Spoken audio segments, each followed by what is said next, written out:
जितने भी सीकेडी के पेशेंट आते हैं कि जब भी किडनी खराब होनी शुरू होती है किसी भी कारण से, किडनी खून कैसे बनाती है और कैसे बनाने में हेल्प करती है, को बनाने वाले हार्मोन की क्षमता, बनाने की क्षमता वो भी कम होने लगी।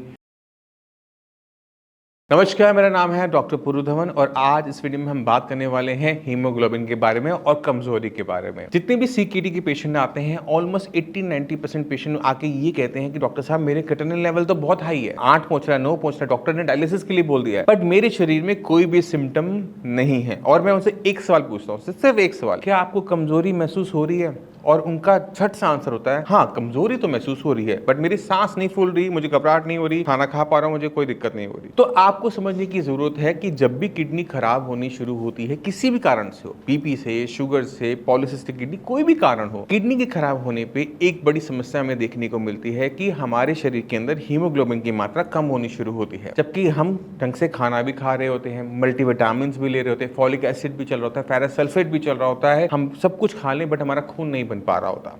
तो उसी को आज हम सॉल्व करने की कोशिश करेंगे इस वीडियो में, जिससे कि खून की कमी को पूरा किया जा सके और जो कमजोरी आ रही है उसमें भी थोड़ा सा आराम लाया जा सके। तो सबसे पहले आप समझने की कोशिश करो कि किडनी खून कैसे बनाती है और कैसे बनाने में हेल्प करती है। तो किडनी जो हमारी होती है, हमें सिर्फ पता होता है, हमें पढ़ाया जाता है कि वो खून को साफ करती है, गंदगी को बाहर निकालती है, पानी को मेंटेन करती है, सॉल्ट को मेंटेन करती है, बट इसके अलावा भी किडनी के बहुत सारे फंक्शंस होते हैं, जैसे ब्लड को बनाने वाला एक हार्मोन रिलीज करना जिसका नाम है एरिथ्रोपोइटिन। अब जब किडनी को नुकसान होना शुरू हुआ ना, तो ना सिर्फ क्रिएटिनिन लेवल बढ़ा, यूरिक लेवल बढ़ा, बट किडनी के खून को बनाने वाले हार्मोन की क्षमता, बनाने की क्षमता वो भी कम होने लगी। यानी पहले से कम अब एरिथ्रोपोइटिन आपके शरीर में बनता है अगर आपकी किडनी को नुकसान होना शुरू हुआ है। अब आप समझो, जैसे आपके घर में आपने कुछ भी बनाना है, मान लो आपने सिंपल आपने चाय बनानी है, चाय बनाने के लिए क्या क्या चीजें लगती हैं? चाय पत्ती, दूध, पानी, गैस और आप, है ना? अगर इसमें से एक चीज भी कम होते तो आप चाय बना पाओगे? नहीं बना पाओगे ना। और वैसा ही हो रहा है शरीर के अंदर। बॉडी के अंदर B12 है, फॉलिक एसिड है, अपना आयरन है, प्रोटीन है, बट एरिथ्रोपोइटिन नहीं है। एरिथ्रोपोइटिन है बट वो कम है। क्यों? क्योंकि किडनी ने कम बनाया। अब जब तक ये सारी चीज़ें आपस में आके मिलती नहीं है, हीमोग्लोबिन बन नहीं पाता। तो एरिथ्रोपोइटिन की कमी की वजह से आपकी बॉडी में अब हीमोग्लोबिन की कमी है, जबकि आप खाना तो पूरा खा रहे हो, आप मल्टीविटामिन भी ले रहे हो, पर वो फिर भी ब्लड नहीं बन पा रहा। तो ऐसे केसेस के अंदर हमें क्या करना पड़ता है कि एरिथ्रोपोइटिन ही बाहर से देना पड़ता है, और ये इकलौता रास्ता होता है ये अपने हीमोग्लोबिन को बढ़ाने का।